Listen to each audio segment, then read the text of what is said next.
10월 13일 토요일 황장수의 뉴스 브리핑 시작하겠습니다. 토요일에는 한 주일에 있었던 주요한 뉴스에 대한 간략한 해설과 향후 방향에 대해서 언급하는 시간을 가지겠습니다.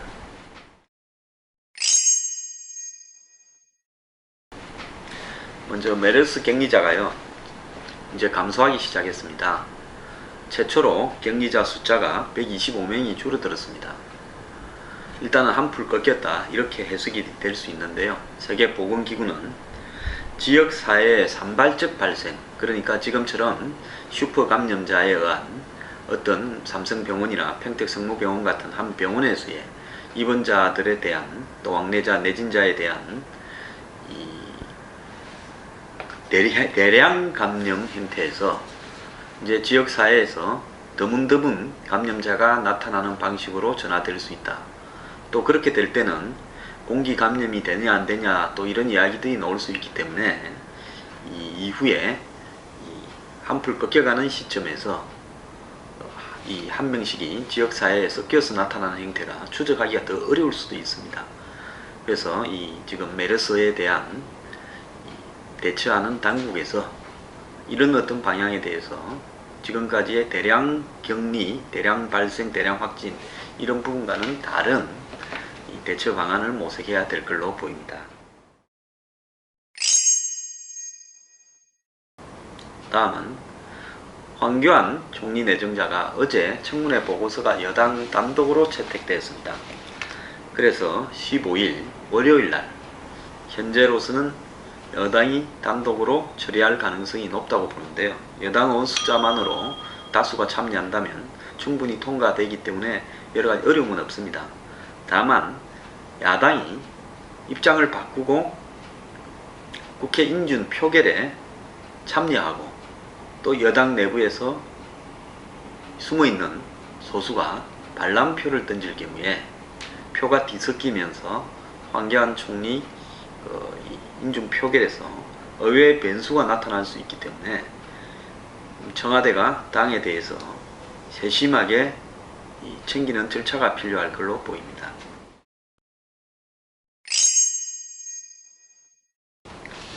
그 다음에 국회법 개정안에 대해서 정의화 의장이 11일날 목요일날 이병기 청와대 실장과 통화를 하고, 야당인 지금 문재인 대표 등이 여야가 자구수정을 했을 때 청와대가 이것을 수용하는가가 먼저 확인돼야 된다, 이런 이야기를 하고 있습니다. 그래서 지금 야당 내 강경파들은 반대하고 있거나 내 청와대 입장이 먼저다, 이렇게 이야기하고 있는데, 아마 청와대는 이 문제에 있어서 공식적으로 입장을 확인하는 것은 나중에 말려들 수 있는 불씨, 즉 국회가 여야가 합의해서 통과시킨 법률을 국회가 위헌을 했다라는 국민적 비난에 청와대의 반대에 부딪히자 이 문제를 돌파하기 위해서 편법으로, 한마디로 꼼수를 쓰는 부분에 청와대가 동의해 줬다라는 국회의 형태에 청와대가 일조한 어떤 책임이 생길 수도 있습니다. 그래서 청와대는 아마 끝까지 청와대가 이 부분에 동의했다라는 표현을 해서는 안 되고 안 할 걸로 보입니다. 과연 정의화 의장이 이병기 실장과 무슨 이야기를 했는지 모르지만은 과거에도 자구 수정을 하면 청와대가 수용할 수 있다라는 언론 보도가 나오자 대통령이 격려했다라는 이야기들도 흘러나오고 있습니다. 근데 청와대의 입장이 갑자기 바뀌어서 국회가 자구 수정을 하게 되면 청와대가 이를 수용할 수 있다라고 하는 이야기를 퍼뜨리고 있는 것, 과연 무엇이 진실인지 굉장히 의문스러운데요. 어쨌든 정의화 의장은 월요일 날까지 기다려서 야당이 하루 더 달라고 하면 16일까지도 연장해 줄 수 있는 뉘앙스로 지금 이야기를 하고 있습니다. 청와대도 이 부분에 있어서 오늘 중에라도 정확한 입장을 전달해야 될 걸로 보입니다. 왜 그런가 하면 나중에 이 문제가 또 청와대와 당 간에, 또 청와대와 국회의장 간에 실질적으로 진실게임 양상으로 또 갈 수도 있습니다. 지금 공무원연금법을 개정하는 과정에서 진실게임이 한두 번 있었습니까? 그러다가 이번에 국회법 개정안을 통과시키는데도 공무원연금 개혁법안을 합의를 실패하더라도 이걸 통과시키지 말았다라는 청와대와 그런 말을 듣지 못했다라는 여당 지도부 간에 논란이 된 바가 있지 않습니까? 이제 3차에 또 진실 게임을 하기를 원합니까? 청와대는 내부적으로 이 문제에 대해서 확실하게 정리할 필요가 있다는 겁니다. 어제 한겨레 신문에 묘한 기사가 났습니다. 대통령이 정의화 의장 봐도 인사도 안 한답니다. 그 다음에 유승민, 김무성 이런 원내대표와 대표에 대해서 불신이 깊기 때문에 박 대통령은 거부권을 행사해서 결국은 당에 대한 전국 주도력 장악으로 갈 것이다 라고 한겨레 신문의 칼럼에 그렇게 썼습니다. 과연 한겨레 신문의 예측대로 한겨레 신문은 대통령이 자구수정이나 이런 부분을 받지도 않을 것이고 야당 내부에서 자구수정 합의가 되지 않을 거라고 예측하고 있습니다. 만약에 월요일날 친노 지도부가 입장을 바꿔서 야당 내 강경파가 입장을 바꾸어서 자구수정에 합의를 해준다면요, 이것은 여권 내부의 자중질환을 도모하고 더 나아가서 대통령이 거부권을 행사함으로써 전국 주도력을 갖는 부분을 인정하지 않기 위해서 고도의 야당의 자구수정 합의에 대한 강경파의 입장 변경일 수도 있을 것으로 보입니다. 그래서 현재 이 서로 간에 물밑으로 온갖 이야기들이 흘러다니고 있는데요. 이 문제에 대해서 깔끔한 사전 입장 정리가 필요하다고 봅니다. 오바마 대통령이 한미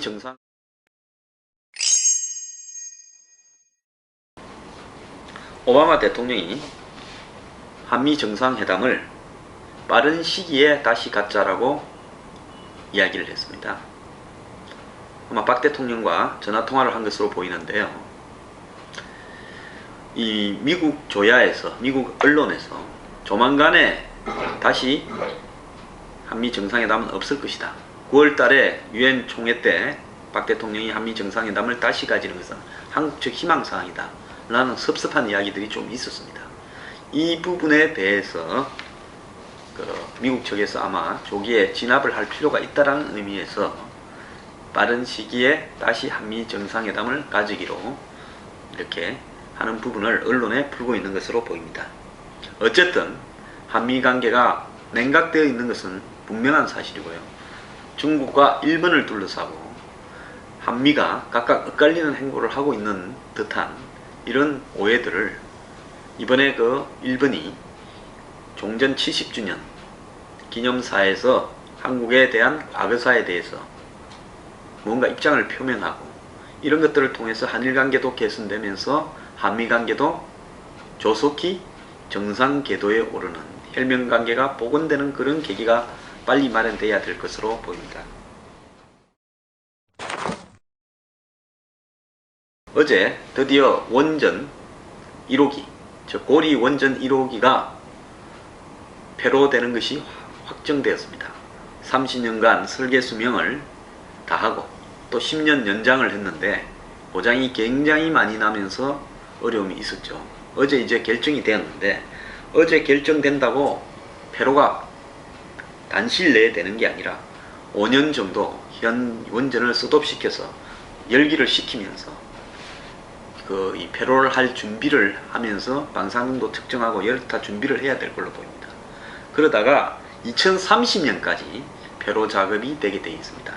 원전을 폐로하는 산업은 미국의 몇 개 회사가 여기에 대해서 기술을 가지고 있는데요. 1조 원 규모의 비용이 들어갑니다. 현재 지금 한국에 원전을 하나 짓는데 3조 5천억 정도가 들어가는데요. 원전을 문을 닫는데도 1조 원 이상이 들어가는 어마어마한 산업입니다. 그래서 원전 폐로 산업이 지금 세계 각지의 원전들이 60년대 70년대 진 원전들이 수명을 연장하고 최근에 폐로를 하는 그런 단계를 맞이하고 있습니다. 또 유럽 같은 경우에는 수명이 남아있는 원전들도 문을 닫으려고 하죠. 그래서 원전 문을 닫는 폐로 산업이 하나의 중요한 건설 산업도 기술 산업으로 되어가고 있는데 이것은 폐로에 대한 노하우가 있어야 되는데 한국에서는 여태까지 폐로를 해본 적이 없기 때문에 이 굉장한 노하우를 미국 측과 아마 협조를 해서 그 기술을 받아서 축적을 해나가야 될 걸로 보입니다. 그렇기 때문에 지금 한국이 원전에 관해서는 22개 원천 기술을 자체적으로 확보하고 있고요.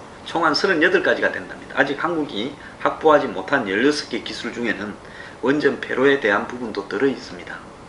그래서 원전 폐로와 관련되는 부분에서 한국이 이번에 폐로를 결정을 통해서 기술을 축적하는 그런 단계로도 가야 될 걸로 보이고요.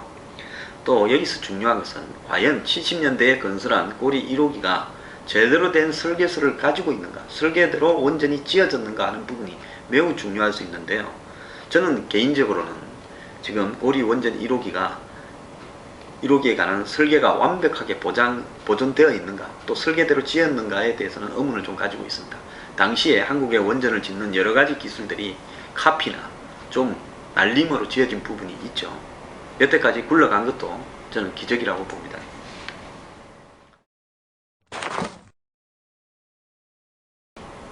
워싱턴 포스트지 등의 한일 관계가 아베 총리의 종전 70주년 담화를 통해서 급 진전될 수 있다, 정상 궤도에 오를 수 있다라는 보도가 나오고 있습니다. 지금 미국이 한일 관계의 악화 때문에 굉장히 전전긍긍해 왔습니다. 박근혜 대통령이 취임한 이후에 또 일본에는 공교롭게 박 대통령 취임한 보름 전에 아베 자민당 정권이 출범했습니다. 아베는 과거에 한 11개월쯤 이 총리를 한 바가 있다가 그때 좀 비참하게 쫓겨났죠. 실정을 거듭하면서요. 그러면서 민주당 정권으로 넘어갔는데 아베가 그동안 절치부심을 하면서 일본의 극우화를 통해서 일본을 정상 궤도로 올리는 이런 부분, 또 미일 관계를 급진전시켜서 중국을 견제하는 부분, 또 돈을 풀어서 엔화를 낮추어서 이 아베노믹스를 만드는 부분, 이런 부분들을 아베가 쫓겨났을 때 집중적으로 연구하고, 그것이 일본 사회에 25년 정도의 거품 이후에 장기 디플레이션을 겪고 있는 일본 사회에 어울리는 정치 방향이다, 이렇게 결정하고 아마 집권을 한 것 같습니다. 그 이후에 아베는 굉장히 과거사 역사 문제에 대해서 강성으로 일관했고, 그런 부분들이 이 한일 관계를 계속 격앙되게 했습니다. 그러다 보니까 중국을 한미일 삼각동맹으로 견제해야 될 미국은 굉장히 곤혹스러워했죠. 사드 배치라든지 MD 문제, 더 나아가서 일본의 집단적 자위권 문제, 또 자위대의 대외적 활동 영역을 높이는 문제, 또 유사시 오키나와에 있는 미군 기지가 한국에 대해서 한반도 전쟁이 나는 이런 유사시에 지원을 할 수 있는 문제, 이런 것들이 제대로 되지 않아서, 또 미국의 동북아에 있어서 해군력 강화와 그런 어떤 부분에서의 한미일 삼각적인 어떤 이 정보 교류라든지 중국에 대한 공동 견제, 이런 부분들이 굉장히 미국의 어려움이었습니다. 그래서 미국에서는 독도 문제와 위안부 문제에 대해서 일본이 확실한 입장을 표명해서, 독도는 일본이 영유권을 주장하지 않기로 했다, 또 위안부 문제에 대해서는 분명히 책임을 인정하고 사과한다, 배상하겠다, 이렇게 함으로써 일본이 할 일은 하고, 한국은 이 두 가지로서 더 이상 한일 관계에 대한 과거사 문제를 거론하지 않는 그랜드 바겐에 대해서 미국의 싱크탱크들에서 스콧 스나이더 같은 사람들이 여러 번 주장을 했습니다. 우리가 과거를 잊지도 않고 용서하지도 않아야 되겠지만은 미래를 지향해서 나아가는 길도 포기해서는 안 된다고 봅니다. 한일 관계가 이번에 8.15 광복절을 계기로 발전 지향적인 단계로 나아갈 수 있는 좋은 계기가 되었으면 합니다.